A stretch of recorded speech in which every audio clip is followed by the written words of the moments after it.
Je ne sais pas si vous avez remarqué ça, mais chez nous, on a une manière un peu bizarre de traiter les gens qui ne vont pas bien.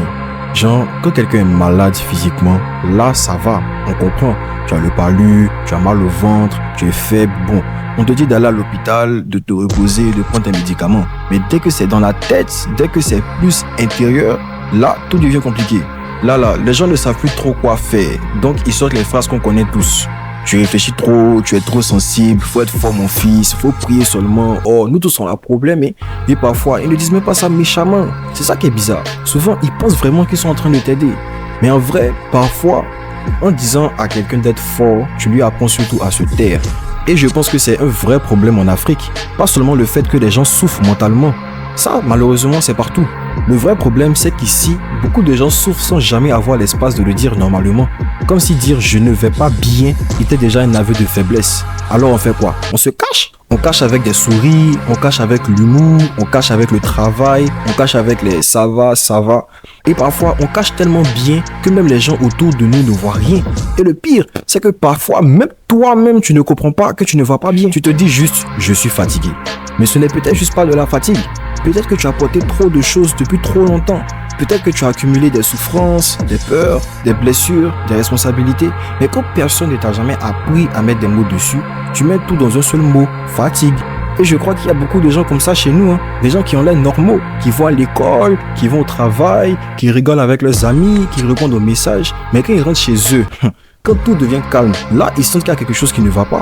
Sauf qu'ils ne savent pas quoi faire avec ça.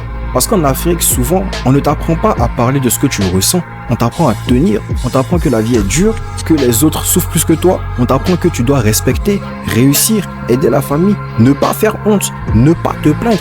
Et quelque part, je comprends d'où ça vient. Nos parents, nos grands-parents, ils ont grandi dans des réalités très dures. Beaucoup ont dû survivre, vraiment survivre. Donc forcément, quand toi tu viens à parler d'anxiété, de dépression, de burn-out, de mal-être, parfois ils ne savent pas quoi répondre. Pas parce qu'ils n'ont rien à faire avec ça, mais parce que dans leur tête, la vie c'est ça. Tu souffres, tu encaisses, tu avances. Sauf que survivre, ce n'est pas guérir. Et ça, je pense qu'on ne le dit pas assez. Tu peux survivre à une enfance dure et rester blessé. Tu peux réussir tes études et être vide à l'intérieur. Tu peux avoir un travail, une famille, des amis et quand même te sentir complètement seul. Ce n'est pas parce que quelqu'un fonctionne qu'il va bien. Et ça, c'est important. Parce que chez nous, tant que tu continues à fonctionner, les gens pensent que tu vas bien. Tant que tu te lèves le matin, tant que tu fais ce qu'on attend de toi, tant que tu n'es pas devenu fou comme les gens le disent, personne ne s'inquiète vraiment. Mais la santé mentale, ce n'est pas seulement les cas extrêmes. Ce n'est pas seulement quelqu'un qui crie dans la rue ou qui perd complètement le contrôle. Parfois, c'est beaucoup plus silencieux que ça. C'est quelqu'un qui perd goût à tout petit à petit. C'est quelqu'un qui s'isole sans savoir pourquoi. C'est quelqu'un qui devient irritable, froid ou distant. C'est quelqu'un qui n'arrive même plus à dormir ou qui dort trop, ne pas penser. Et au lieu de se demander ce qui se passe, on juge. On dit il est devenu bizarre, tiens, elle en fait trop, elle est devenue paresseux, elle est compliquée. Alors qu'en vrai, peut-être que la personne est juste en train de se noyer doucement. Mais comme elle ne fait pas de bruit, personne ne voit.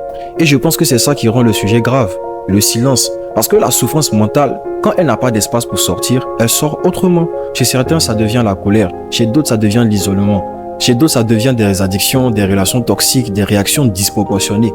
Et après, tout le monde regarde juste le comportement final sans jamais se demander ce qu'il y avait derrière.